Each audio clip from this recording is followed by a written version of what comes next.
No, I don't like that. I know. We'll live. You'll live. Are you sure? Maybe. So I'm just gonna.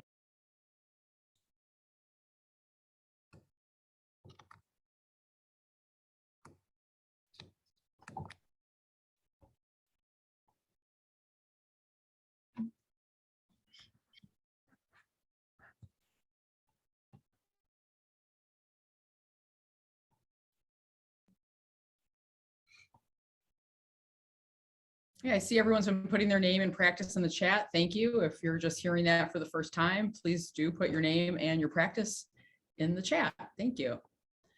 Jana, have we seen, has Lisa Nelson come in yet?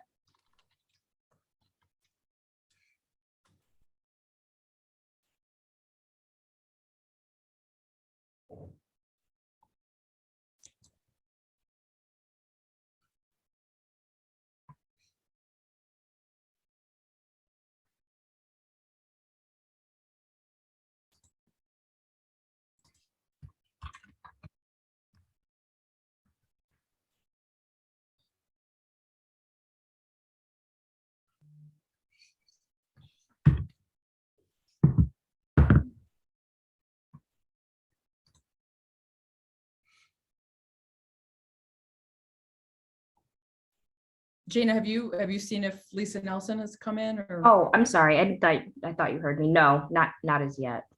Okay. All right. And was their plan was to run their presentation themselves? I threw it in here because I think they're gonna Okay. move us along. So Well, why don't we, we'll get started, and if we have to, we'll move along the agenda without them and just jump into theirs when they come. So welcome, everyone. Good morning. Thank you so much for giving us your time for our practice managers meeting. We've got a lot of content for you today. Just some Recording in progress. Sorry, just a little couple of housekeeping. Please put yourself on mute. And although you're welcome to unmute and ask a question at any point, and please throw your name and your practice into the chat so we have a record of your attendance. And we'll even be talking later why that's an important thing to do for us to know that you're in this meeting. For those of you complimenting my hair in the private chat, thank you so much. You're so sweet. Considering my Russian this morning, I'm happy I look okay for you all. So thank you. This morning, what we have on our agenda, I'll just run through this quickly while everyone's still assembling. Obviously, welcome and introductions. We've got some staff updates for you. I've invited Lisa Nelson and some members of her team to talk about an initiative for private practices to possibly have access to the URMC's instance of EPIC. So she's going to talk about the EPIC Connect initiative. I'm going to provide an update on 2021 quality incentives and gain sharing. We're going to talk about the new PCP reward plan, and Elizabeth Sharp, our Director of Performance Optimization, is going to speak to depression screening and follow-up, provide you an update on that measure and that initiative. Jane is going to take over our agenda at that point and talk to you about our provider engagement report. You've hopefully been hearing a lot about that, noticing that in network news, and we spoke about that at a couple of practice managers meetings. And finally, we're going to talk about our practice champion pilot, and then open it up for your questions and discussion, and then close our meeting with just some upcoming dates to save, some upcoming events. So as far as welcome and introductions, hi everyone, I'm Renee Sutton. I am the Senior Director for Provider Network Management at AHP. My colleague, Provider Relations Liaison, Jana Darlington, is on the call, and we have lots of other folks from AHP. We have our care managers, and I believe Mark Cronin, our COO, is on the call as well. So anyone that wants to pop in and say hi, feel free to do so, or throw a note in the chat. But as far as our other welcome and introductions, if I move on to quickly our AHP staff updates, I want to make our audience aware of some new members of the AHP team. We offer warm welcomes to Bob Adams, who is our new Director of Pharmacy Services. Bob succeeds Erica Dobson, who was our very first Director of Pharmacy Service. So he's got big pumps to fill, but we welcome Bob, and he's already just a great member of our team. Bob, you want to just say hi real quick? I see you on screen. Sure. Thanks for inviting me this morning to join this meeting. I'm really excited to hear about the great things happening in the practices and where pharmacy may be able to get more involved. So thanks again for having me here. Great. Thanks, Bob. And then we also have welcomed to our team Lizette Bullock, who is our manager of office operations, our office manager here at AHP. We are grown to the degree and staff and the size of our network and scope that we've added a little more bench strength to our admin team to help keep us well organized. So Lizette is not on our call this morning, but she is here at AHP, and I'm sure you'll have an occasion to meet her at some point, but warm welcome to Lizette as well. The next item was our Epic Connect initiative. Have we seen those folks come in yet, Jana? No, but Amy and I are talking. She was having trouble joining, so I believe. Hello, we're here. Here We they got are. sent the wrong link this morning. It was for Oh. a meeting on September 22nd. I'll send you the screenshot. Oh, so sorry about It's that. okay. Well, we're glad you found your way here. And we're happy to run your slides. We've got them up. And if you just want to give me the high sign to advance your slides, otherwise we'll turn it over to you, Lisa. No, go ahead, Renee. That would be great. So I'm here. My name is Lisa Nelson. I'm the Chief Application Officer at the University of Medical Center, and I'm a pharmacist by training. So it's nice to see. Welcome to the organization, Bob. I am, and yes, Erica Dobson did come over and partner with me in ISD and oversees the EHR. So y'all can blame me. But one of the things that we wanted to do was talk about, something that we are embarking on, which is our Community Connect offering. So it would be URMC selling our instance of Epic. And again, I guess this is just an overall slide about, we obviously are a large organization. We have over 30,000 unique users. And some of you may know, we just recently completed a project down in the Southern region where Noyes, Jones, St. James, and their respective hospitals and all their ambulatory practices came up on our instance of Epic. Next slide, Renee. So I just want to kind of talk about, I think all of you know that our regional presence from an IT organization partners along with our colleagues at AHP, where that presence is obviously in central New York. And part of what Amy's going to go into is, why your community practices may be interested in thinking about, as you're coming up with your IT strategy over the next 3 years, considering looking at our instance of Community Connect. It allows one patient, one record. So unlike some of the e-partner things that you all use today, where you go into a portal and put in that information. And again, we'll come back and talk about an expansion of that, because we're doing some additional things with referrals and orders that will be directly in there with some other practices. As another initiative, this actually allows you to be on the same instance of Epic. And so truly that one patient, one record. Amy, you want to take it away? Mute. Thank you so much. Hi, I'm Amy White. I work with Lisa over in the ISD department. I'm new to URMC. I came over in September. And people may recognize the organization that I came from, which was a sort of a comparison to AHP. It's the Catholic Medical Partners IPA in Buffalo. So I worked with them on lots of different initiatives for continuity of care, mostly primary care, quality indicators, value-based payment arrangements, and quality incentives. So I'm really happy to be a part of URMC, where the Epic solution is extremely mature, and to see the use of the tool is really kind of fascinating for me, as well as looking at the opportunities that this tool provides to your offices for both better reporting, better data tracking, more integrating interoperability, being able to get that one patient, one record, as Lisa said. Such a great tool Epic is, and I know that so many independent practices, they look at their EHR and they say, oh, we love Medent, we love this, we love that. And, they kind of put Epic in this other category of like the Cadillac or the Ferrari of EHRs. But what we've done with Connect is try to make it an affordable solution for the independent practice. So next slide. So speaks to a little bit what Lisa was saying at the beginning, which is the Epic solution, which is this white circle in the middle of this diagram, is the instance of Epic that URMC has invested in over the last decade or more, really looking at how is Epic as an engine built, and how can we then support interoperability through plug-and-play solutions like the Epic CareLink and Care Everywhere, which are those e-partner solutions that you're all used to. You know, obviously Epic connects to our RIOs and things like that to support interoperability. But this next nested circle, this like sort of light green neighbors sharing your instance, is a new solution for URMC to offer to its practices that it works with, specifically AHP partners, but also lots of different opportunities for ancillary services and stuff to link into Epic, where it may have been cost prohibitive to them before, both on the licensing expense as well as the startup expense to get an Epic solution configured and delivered. Connect actually gives you an opportunity to sort of trim down what it costs to start it up and then to maintain it.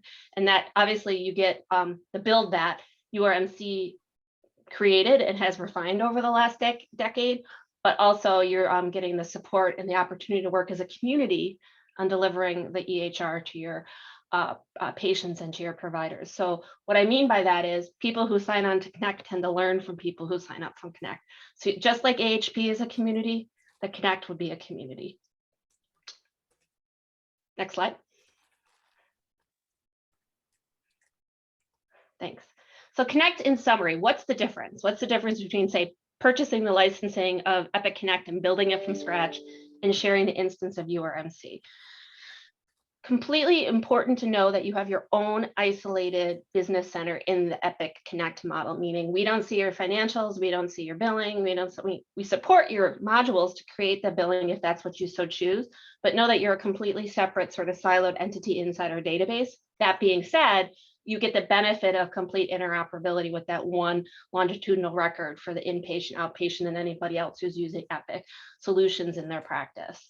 From our perspective at URMC, obviously it's getting providing our independent practices this chance to use this tool, looking at what the investment that URMC has made over the last decade and sharing that investment with you as far as what we've learned.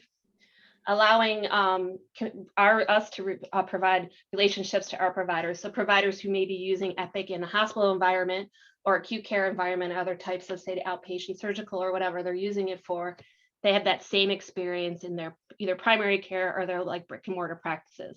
So there's a little bit of that provider satisfaction that comes into play as well, that they're not kind of moving into different. Now we know providers are very good at this, right? Interoperability is sort of a, this brass ring we strive to get to, and providers are very used to switching. But if you become an Epic Connect, then providers are seeing the same environment in each care modality that they may be working in. And access to non-acute data is another big piece of it, right?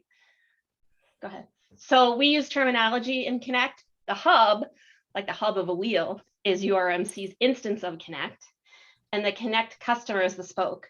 So the spokes have an opportunity to talk to the hub and learn from each other, but they learn from the best practices of the hub as well as other people who may be using Community Connect.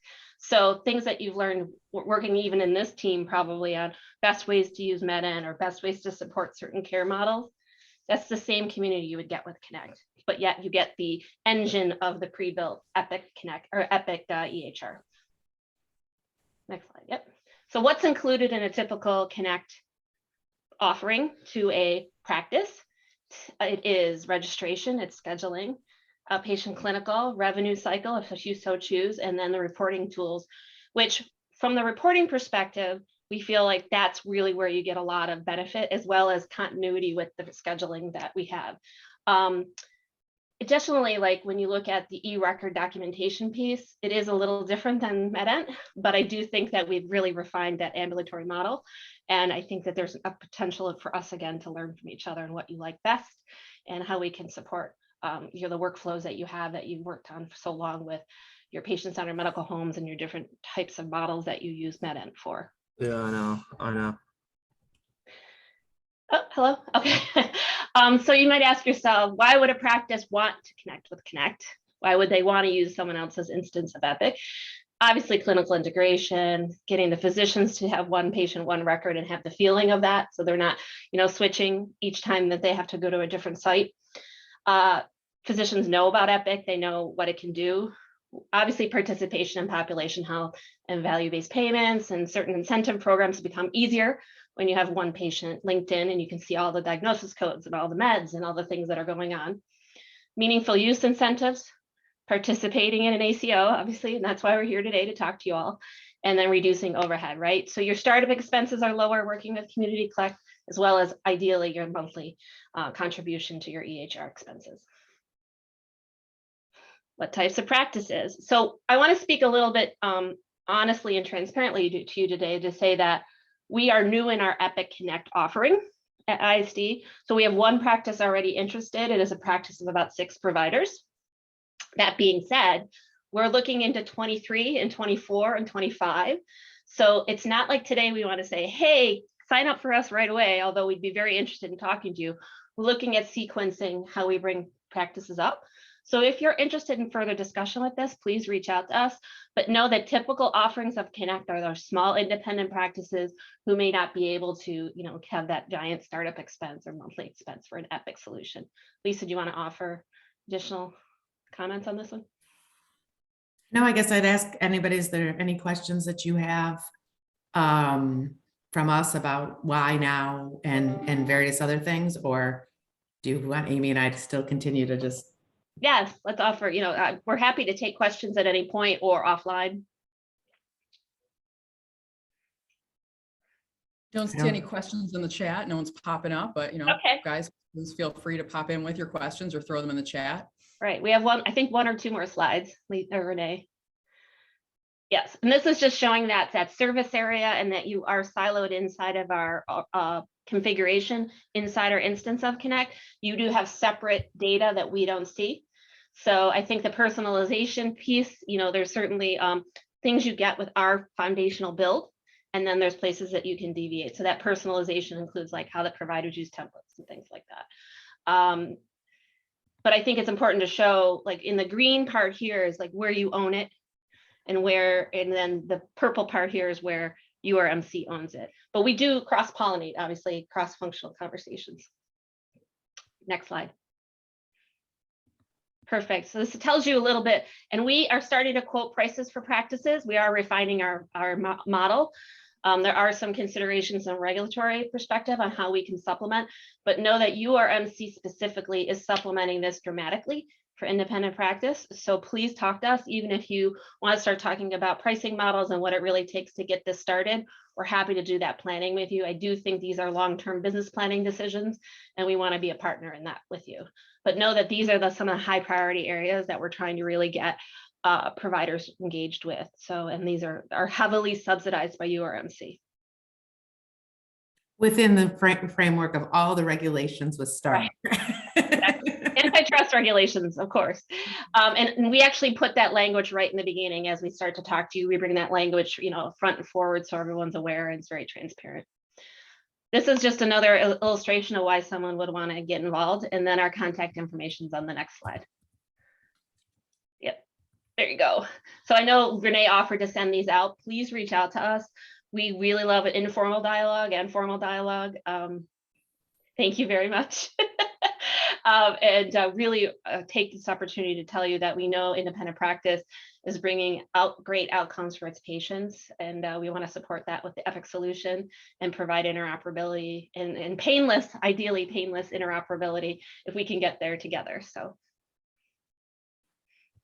One question I would ask on behalf of our practices, because I remember in prior efforts to add providers to medical centers instance of Epic, was the issue that in order to do so fully, that the medical center would have to take over the claims function for the practice, would have to take over billing. Can you clarify that that's no longer the case or confirm that? Yes, so we can offer both areas. So we can either do it where we can, so the functionality, Epic has evolved in its functionality, and I think we've evolved. So I think, as many of you may or may not know, we went live with Epic in a very modular fashion. So we did clinical work first, and we did not actually do the registration and billing functions until 2018. So one of the reasons we were unable to offer it is we have a philosophy that we don't offer any modules that we don't ourselves have going live. So again, that would be, there's a couple ways to do this. Some folks retain their own billing, and then we just drop the pertinent information to a report so that you can turn and then do it in your in another system. Or if you felt like, hey, I want to look at what Epic would look like for community practice, we can talk through what that looks like. And the fact is you could do some billing. So it's kind of a decision point. As far as the practice, the pricing is actually a per provider pricing perspective. And because of our good friends in the antitrust and Stark world, we don't publish it out here just as a general, but Amy we can get some details about your practice and number of patients you see and that kind of stuff. And then we can kind of give you a range. I can tell you it's pretty competitive compared to other folks offering both Epic and then other folks that have community-based EMRs. But just like when you're buying a car, buying a house, other people's definition of what is competitive and individual practice's definition of what is competitive can be two different things. So we can kind of have an intake form and kind of give you kind of a range to that. And again, part of the other challenge is that, why everybody says, oh, it's just Epic. It's actually not just Epic because we offer telehealth. So then there's the Zoom license piece. There's some interoperability connectivity and things with, SureScripts, because we all know we need to e-prescribe in New York State. So it's Epic plus the stuff to be able to, the third parties, I hate that word, but the stuff that's integral to being able to provide total care for your patients. So it's, insurance verification and those things in the registration process. My chart as well, which a lot of people want my chart. So yeah, as the patient portal. So this is just a beginning of a journey. We look forward to partnering with many of you. We always bring along our colleagues, Renee, in AHP, just because it allows us to not have duplication of services. They all know you guys very, very well. And it's kind of a fun synergy project to partner with us together. So happy to talk about it with you this morning and just introduce it. And as I said, as you guys are doing your strategy planning, we'll continue to do ours, and hopefully we can develop some really great partnerships. right. Thank you so much. We're here to help and here to clarify. And as we're kind of like, birthing this beautiful baby, which I know the pediatric practices appreciate, and we're building it with our partner, Renee and AHP. So we're looking forward to more work and giving you guys updates as we move along. Thanks so much for coming this morning, you guys. This is an important project, and it's something AHP is really, we're very supportive of. You'll often hear us when we're speaking to the network about our own initiatives, our own quality initiatives, and the work that's entailed with implementing various things to, how many different EMRs across our system, 12, 13, I lose count. And the thought that in one glorious day, we could all have one shared technology platform and, just really launch our clinical integration efforts into that next level. So this is an exciting project, and we look forward to partnering with URMC on it and delivering additional value to the practices. So thanks, guys.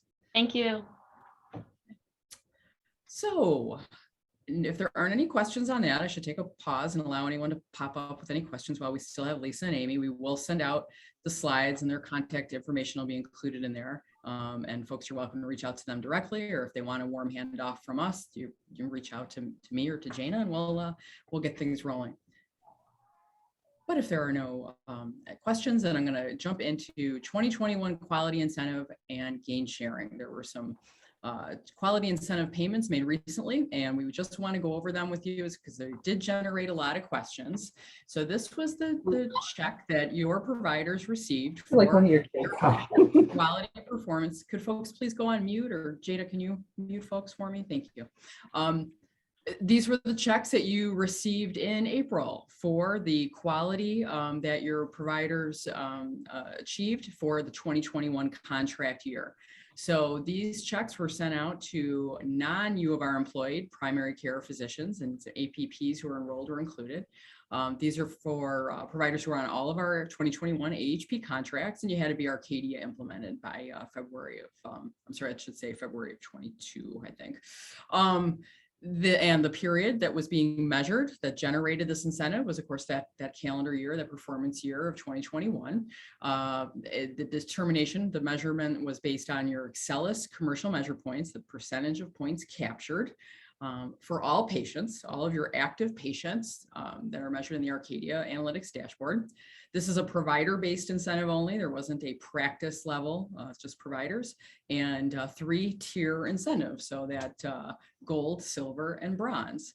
So for 21 and for the year prior, these were those benchmarks. So in order to earn gold, the provider had to have 75% or more of the points that they were eligible for to have been captured. And when I say eligible for, obviously pediatric providers are eligible for pediatric measures, internal medicine providers are eligible for their adult measures, and family medicine gets the full complement of measures. So if you earn 75% or more of the points that you're eligible for, you earned the gold. Between 74 and 45% silver level, and bronze is 44% or less of points captured. I do just want to contrast that with the 2019 thresholds, just to demonstrate. I mean, we are not insensitive to the impact of the pandemic on our ability to see, your ability to see patients, to hit measures, the ability for our patients to go and get the labs they need, the things they need to do in order to satisfy the quality measures. So I've just wanted to demonstrate that these thresholds have been adjusted to make them more attainable in recognition of all of those issues related to the pandemic. So we did continue that. We started the lower thresholds for the 2020 performance year, and we maintained them for 2021. Now, in terms of what was paid out, if your provider earned gold, they received $5,600, silver was $4,650, and bronze was $1,700. So that is what, and your payment, and most of you were paying electronically. When we emailed you a payment detail report, included the exact breakdown of your providers and what each of them earned. Now, new this year, and this did generate a lot of questions, so I wanted to spend a little time on this, were the quality incentives for APPs. So those are those primary care PAs and NPs who have been enrolled in AHP. Now, I just want to slow down and give a little background on the whole APP issue, because it really informs this whole conversation. Our Excelis started in, I want to say 2 years ago, to give us credit, to give AHP credit for the attribution that APPs were earning. So as you know, every quarter you're paid for clinical integration dollars, right? And that's $1 per attributed member per month for that quarter. And APPs were generating some of these dollars. So we reached out to practices that Excelis told us, hey, these APPs have significant attribution. And if you're not enrolling those APPs, you're not getting that $1 per member on those patients that they're seeing. So we reached out to you, to those of you that had APPs that had attribution that would make it worth it to you, because it was a $300 one-time participation fee for those APPs. So for those that had attribution that was far and above, $300 worth of value, we reached out to you and you enrolled them in AHP. And that contract attribution is based just like how attribution is for your other providers, right? It's the volume of the amount of times that a patient is seeing the provider they're seeing the most. So we enrolled APPs, and now for 21, we made them eligible for the quality incentives because they are a part of the network. They do manage patients. They do have patients attributed to them. And we decided that we were going to, just as an inaugural effort to include APPs in the quality incentives, we landed at a $1,700 flat payment. One of the challenges was with measuring quality on the APPs was, even though Excelis reported to us they had a lot of attribution. These individual APPs had attributed members. That's contract attribution. But quality is measured in Arcadia dashboard based on their assignment of, a functional PCP. And even though the APP had a lot of contract attribution, many of them didn't have a lot of active patients in Arcadia who were also in measure denominators. So in other words, they didn't have enough patients who qualified for denominators. For a lot of the APPs, there wasn't quality to measure because they weren't assigned as the functional PCP. So we do want, I know that's probably super confusing, and I'm happy to go over that one-on-one with you. But that was what a lot of the questions were. Hey, I enrolled my APP, but they didn't earn a quality incentive. Why? Well, the reason generally is that they didn't have active patients in a measure denominator. They didn't get a quality score. There was no activity in Arcadia for them. So you're still getting the benefit of enrolling those APPs, because the real value that we shared with you of why we wanted you to enroll them was to take advantage of that contract attribution that they had. So you'd get those additional clinical integration dollars for your practice. The quality incentive is just, we want to figure this out and do this right. And we're just getting started on the best way to engage APPs and reward them for the quality that they deliver. But it is a work in progress. So I did want to explain, if you had an APP and you enroll them and they had active patients in measure denominators, then you did see them on your payment detail for this quality incentive that you received in April for that $1,700 flat payment. I will take a breath now and ask if there are any questions about that super confusing concept. Is there anything in the chat, Jana? No? Okay. Well, feel free to reach out to me afterwards if you have any questions about the APP quality incentives. Now, gain sharing for 21 has yet to come, but I do always like to just give a preview and set some expectations about it. As always, in years past, it's subject to board approval. The methodology and the distribution, the amount to be distributed, is subject to the board, their review of it and their approval.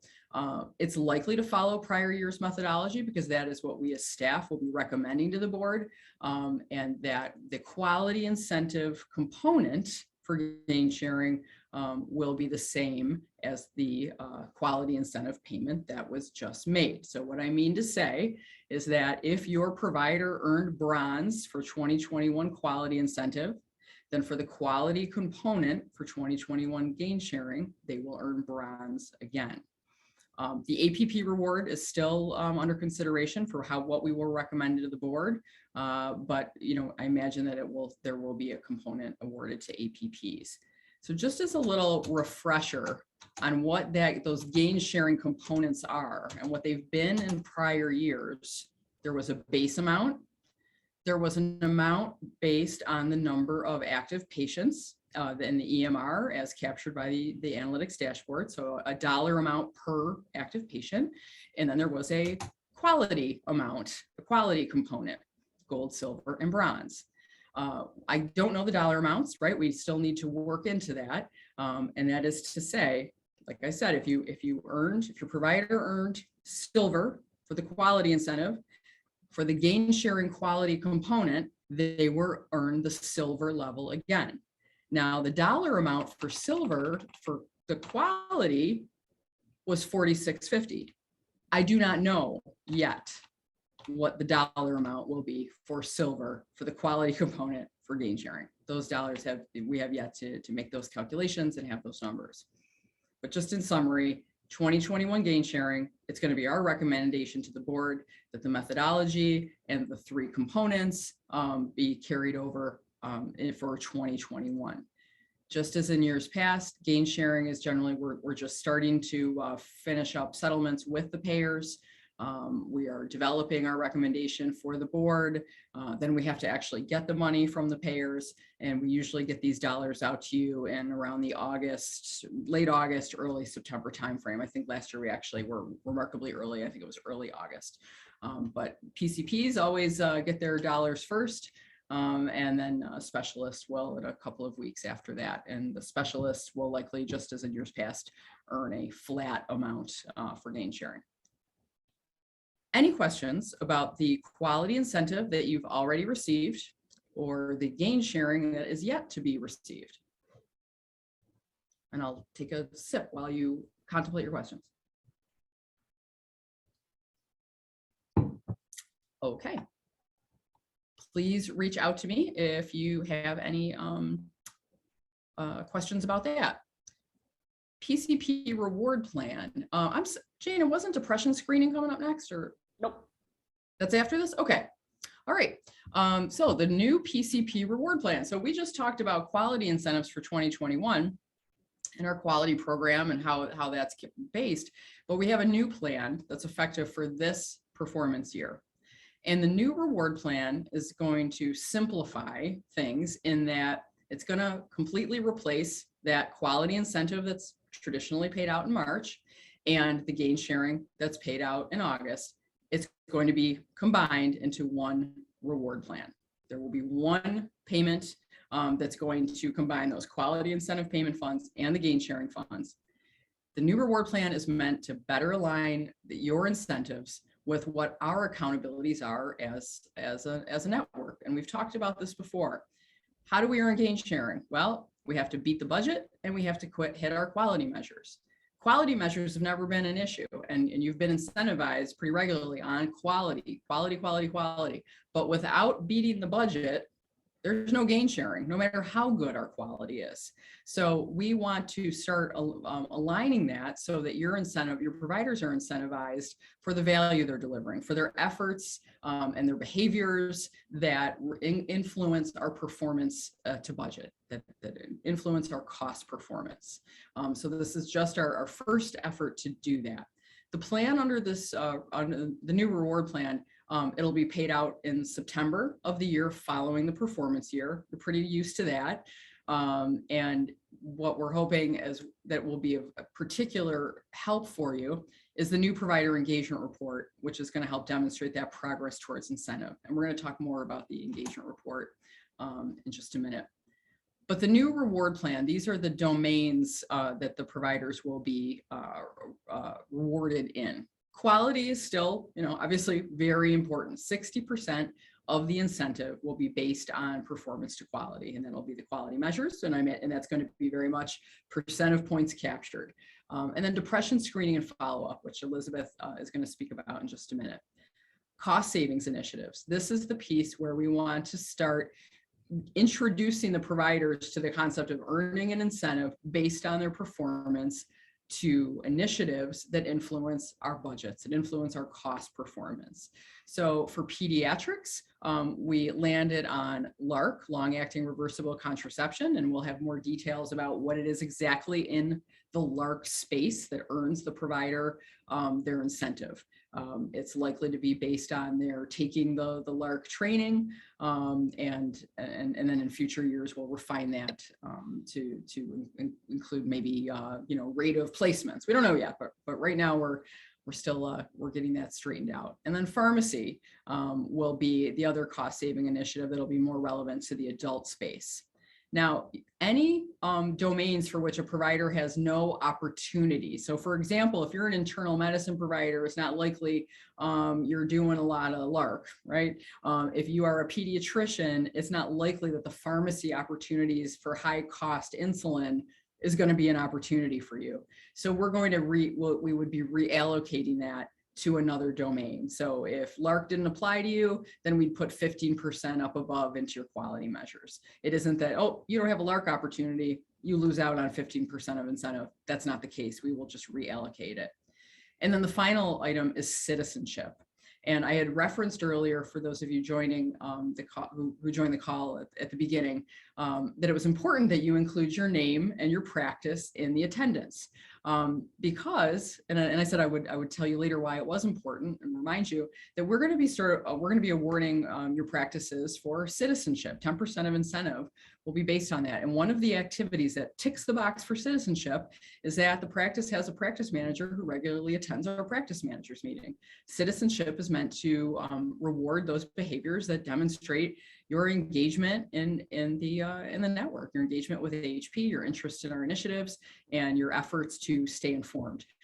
So that's one of those elements. And we won't go into all of them, but there's a number we have in meetings past, and we will be, when we meet with practices to roll out the provider engagement report that supports this new reward plan, we will go into the exact detail of what it is, the citizenship activities that earn you that 10%. They're pretty easy to earn. I'd be really surprised if a practice failed to earn their 10%. But we will give you more detail as we meet with you about that. Before we go into the provider engagement report, we do want to talk about depression screening and follow-up, since that is one of those items on the new PCP reward plan. So Elizabeth, if you want to take it over from here, I'm happy to advance your slides for you. Thanks, Renee. So as Renee mentioned, the depression screen and follow-up initiative is worth 10% on the, sorry, I need to fit, there we go, is worth 10% on the incentive plan. What we're looking at here is really screening. We're calling this depression screen and follow-up because we know it's really important that providers are comfortable with what to do if a patient screens positive on the PHQ-2 or PHQ-9. But what we're looking to incentivize this year is screening rates. So we want to be increasing your screening rates from 2021 to 2022 by 15%. We did sort of put a cap on that at 75%. So if you've screened more than 75% of your patients, please continue to do so. We hope your practice continues to improve your screening rates, but we don't ever anticipate folks are going to get to 100% of their patients. So we do have that cap of 75%. The data is going to flow to your practice through the provider engagement report, but we want to make sure that you all get comfortable with how it's going to look. So you can expect some practice level PDFs coming your way in June, where we are PDFing what's going to come out of the provider engagement report when it's ready. We'll have a one-page overview, so kind of a cheat sheet, so you know what you're looking at, and then we will include your practice's data. If we go to the next slide. This is very briefly, I will make this less noisy when we send out the one pager, but very briefly what we're looking at when we talk about the depression screen and follow-up on the provider engagement report. So that top line is your patient panel. It shows the patients who have been screened and those who haven't been screened yet. Of those who haven't been screened, we've actually broken it down to patients who have been in for an annual visit and those who haven't. We've heard from a lot of our providers in talking about depression screening that it's really challenging to screen at an acute visit. And so we really want to be looking at those annual physicals, preventive visits, kind of the more regularly scheduled. We include the baseline and the target. And then the next line down is of the screened patients who screened positive, who's at risk. And the next line down, of those who screened positive, where did we grab that documented follow-up? Go to the next slide. So additional resources. One of the nice things about the provider engagement report when we're ready to get it out is this is going to be very interactive. So you can click into any one of those populations and get a patient list. If you need a patient list in the interim, please let me know. When we get these out to you, we can get you the patients that haven't yet been screened, the patients who don't have a documented follow-up. If there's any data validation to be done, we're happy to dig in there as well. We have created a plan of care and are working to embed it into EMRs. It provides some clinical decision support. It also satisfies the follow-up measure. It's currently available in Medent, and we are working to update the programming so that it meets the requirements for MIPS, which I know could impact some of your practices. So we're hoping to share that out for folks who are interested. We also have a behavioral health integration team here at AHP, and the BHI team is happy to do practice engagements. So they have some standing engagements with some of our practices right now where they meet with the team regularly. They've gone in to do trainings. They can do consultations on patients. They have a lot of bench strength, if you will, in this space. And we're happy to connect them with you and with your clinical teams if you think that might be helpful. So all that to say, this will be coming your way shortly. I'm going to put my email in the chat, but you'll obviously get that when I send this out to you. So if anyone has any questions, please don't hesitate to reach out. I'm happy to connect one-on-one. Any questions for Elizabeth? Elizabeth, can you speak to how we're doing in this year over year? Any movement that we've seen or improvement? Yeah, we have actually seen some really exciting movement. I'll be honest, I'm not sure how much of it is clinical movement and how much is the data capture movement. But I'm really pleased with where we've jumped. So when we first started this, I think for the network, we were looking, I want to say in like 25% of patients screened, which we knew just wasn't right. It's really been trending upward. And if we sort of take out the known data issues, we're looking at somewhere around 67% of patients screened. I imagine that's actually a little bit higher as we continue to fix the data issues and engage with people. It's going to trend up even further, but it's really exciting to see the movement and to start to get to that clinically relevant piece so that our clinicians can have a good list of patients who they need to engage with. What do med practices specifically need to request in order to bring this into their system? Melissa Nault at Finger Lakes Health is wondering how to get that plan of care. I want to make sure I get the wording right. Melissa, I will email you, but Renee, maybe you and I can touch base about how to get that out to the system.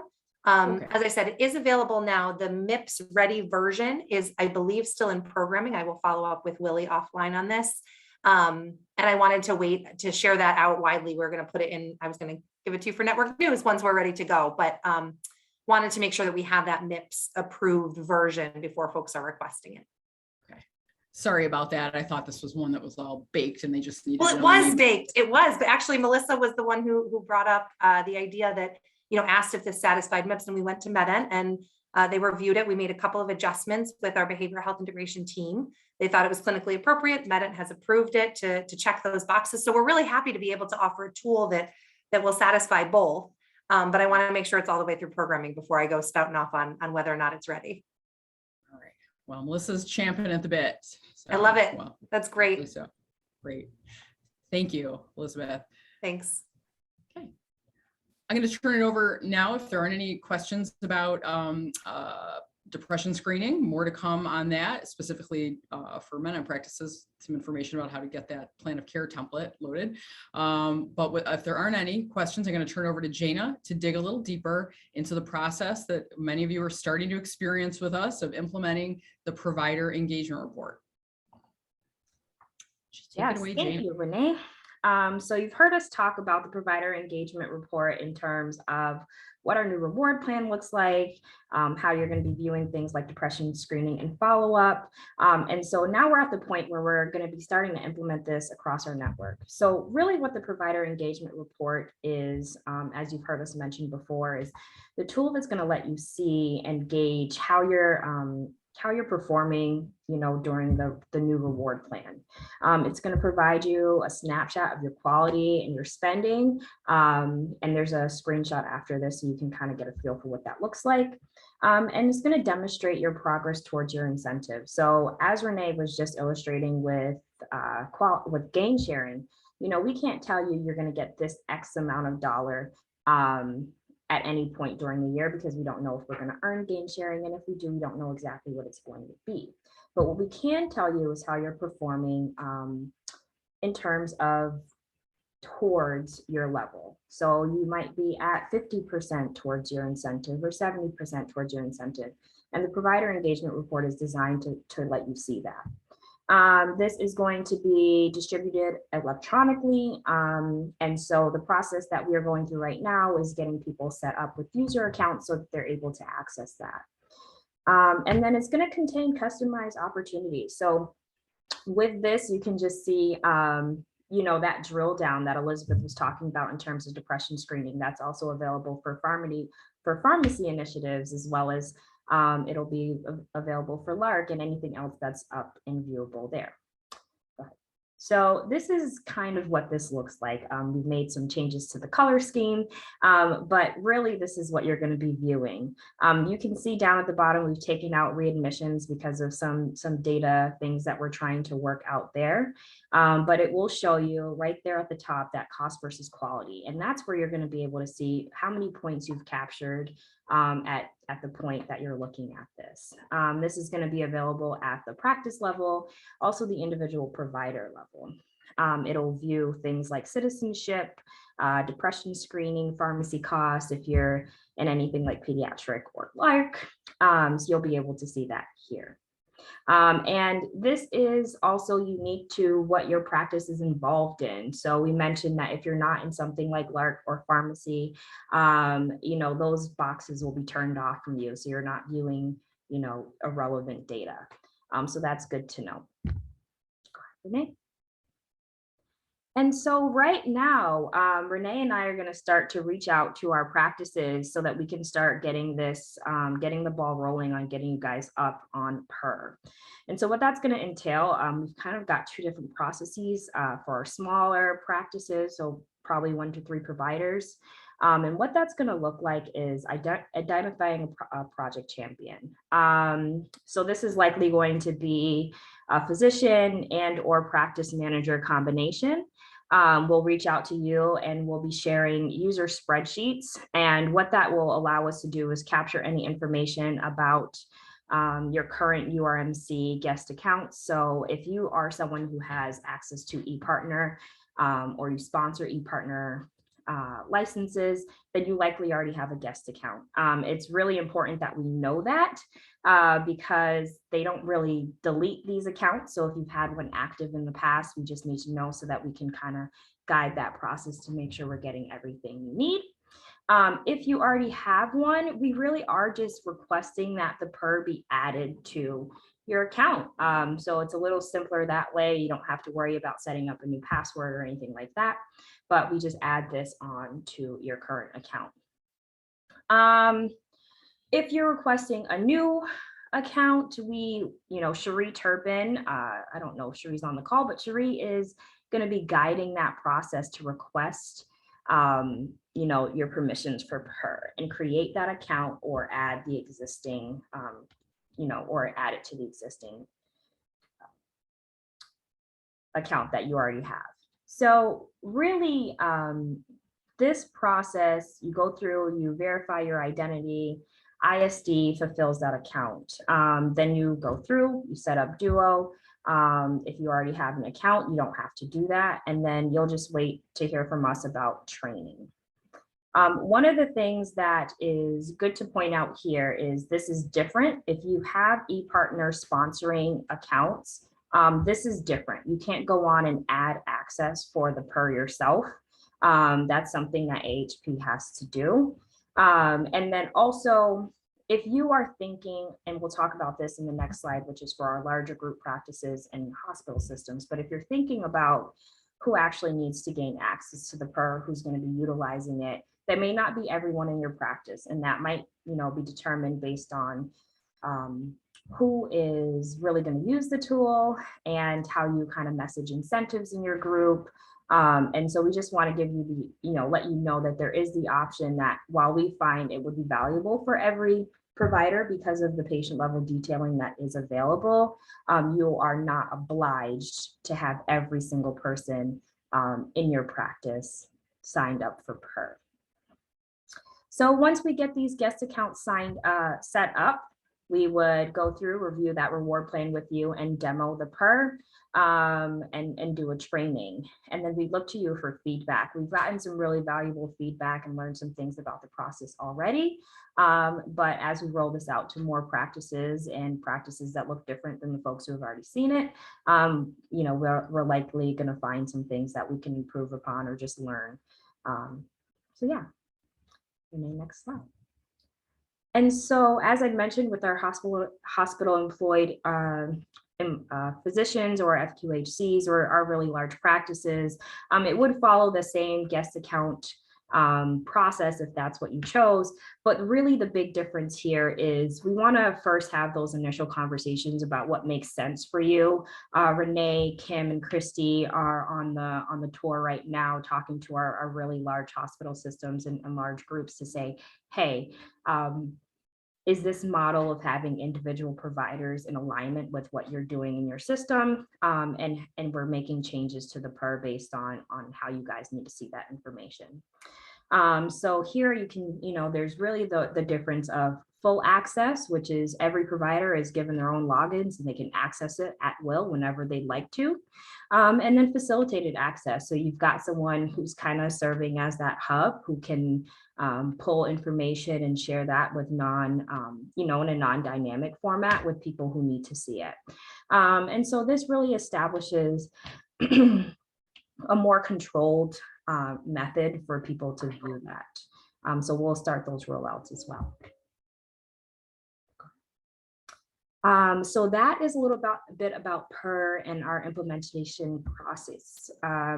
If you have not heard from Renee or I yet, you will soon. If you are especially chomping at the bit to be able to get into this, please reach out to either of us and we will start working on it.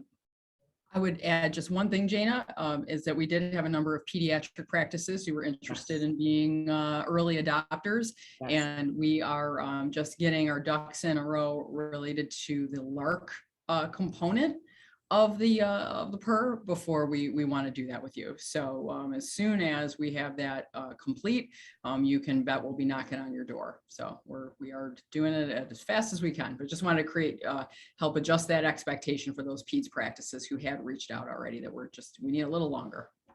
Thanks, Jana. Thank you, Renee. And so this is an initiative. Practice Champions is something that, as you see, would be very important to the PER rollout. But also when we look at our reward plan and the different ways that you can kind of earn that citizenship piece, that component, Practice Champions would also play a role there. During COVID, we learned a number of things about engagement barriers, and there is a bandwidth issue that people have been dealing with and are going to continue to deal with as we recover from the pandemic. And so what we're really identifying now is a need to have someone consistent be the point of contact at a location to disseminate important and timely AHP information. This is in response to a growing number of initiatives that we're rolling out across the network, but also a growing number of practices that we have and providers that we have in our network. AHP has grown and we're grateful for that success, but it means that we really need to have consistent people that we can engage with on our projects. And then go ahead. So really what we're looking for champions is to partner with our optimization team. So that would be Elizabeth Sharp and Kevin Kelly and those folks to roll out some of these things like depression screening and follow-up. Elizabeth's got some really exciting things in the works for some of our specialists like OBGYN. So, we're really looking at a practice champion who can say, yes, I'm going to be the person to get you to who you need to get to and to really, if needed, spearhead some things at the practice level. Partner with our pharmacy team. We're so lucky to have Bob Adams join us, and with Bob's joining, we're going to have some new initiatives coming out of pharmacy as well. And so we want to be able to communicate with the practice and have someone engaged there. Care management, we have a number of embedded care managers across the network. And then we also have, care managers available for you to consult with. So we want to be able to have someone who can work with them as well. And meet with our medical directors, our pharmacy directors when needed to kind of set some expectations about, where AHP should be going. So really, go ahead, Renee, next slide. So this is kind of our general purpose liaison. They may have other points of contacts for AHP, but in general, what we want to be able to do is say, hey, we need to call so-and-so at whatever practice, and they'll get us to who we need to be. Also, if we run into any issues, escalation needs, we want to be able to go to this person so that they can help guide us through those problems. They would also be serving on our advisory committees. So whether that be the adult committee or the pediatric one, and that just kind of reinforces the importance of what's coming out of those meetings. and allows them to take that and any information from there and any action items back to the practice for engagement. Next slide, Renee. So what we're looking for in terms of champion qualifications is we want someone who is a provider. We want this to be a physician, an NP, a PA, who's active in the clinical practice. So they, ideally would be at least 3/4 a full-time employee. We're looking for someone who's really enthusiastic and passionate about value-based care. They're seen as respected and credible at their practice level. And they can definitely, they have the ability to drive change and, deal with any resistance that they might feel at the practice. So obviously being able to communicate and being knowledgeable with your EMR would be extremely helpful. So with that, I will talk a little bit about next steps in case we want to do that. We are working through the financial compensation. Right now, we pay people out for attendance at the adult PCP board or the pediatric board, any of those ancillary, participatory things through AHP, there's a fee. So what we'd be looking to do is have the practice champion sit in and be the person for those meetings. So as opposed to paying for each thing, we would provide the practice champion one flat fee for fulfilling this role. So we're looking at what that looks like and developing a model for our hospital employed practices, because that will look a little different. And then we're going to send out requests for applications, and we're going to begin to implement that. So does anyone have any questions about practice championships? Or practice champions? Gosh, making it sound like we're playing for Super Bowls. All right. In that case, then, special save the date. We are going to have a clinical grand rounds October 19th, 2022. It's going to be held virtually. 5:30 to 7 p.m. is the tentative time. And then can you hit next one more time, Renee? And so it is going to have both an adult and pediatric component. First, we're going to start out as a large AHP group, and then we're going to break off into our pediatric and adult focuses. And Renee is currently working on getting this CME accredited so that you guys can get some CMEs for your attendance and participation. Any questions about clinical grand rounds? Okay, if not, I will open it up to any open discussions that people might have or anything that they'd like to bring to the table before we close out.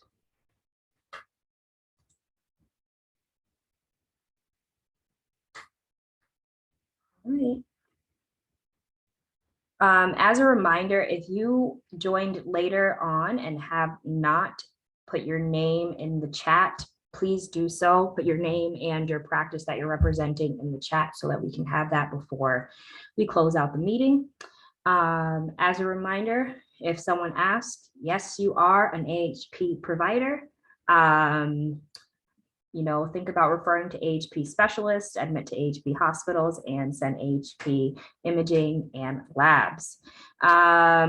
There's also a slide here about contacting AHP, which will be included in the slide deck that we send out after.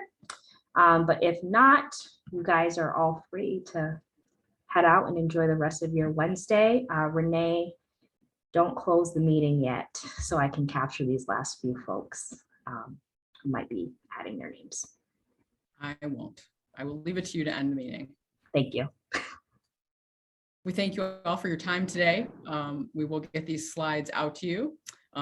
We appreciate all of your good work, and we look forward to seeing you again soon. I believe we have another practice managers meeting scheduled, I believe in September. And that is the very last slide. Oh, of course. It'll be me stealing thunder. Here you go. Next practice managers meeting is going to be Wednesday, September 14th, same time. We will send out a meeting invite and agenda for that as we did for this one.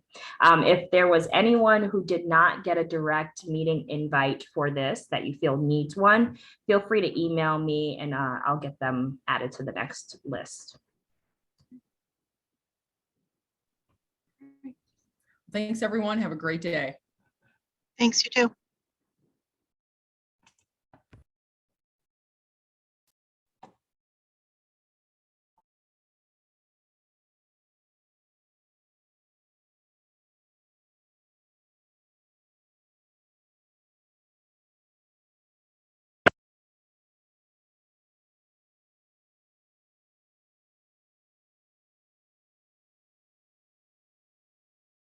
Hey, Jana, can you send me the chat transcript after everything, the recording processes?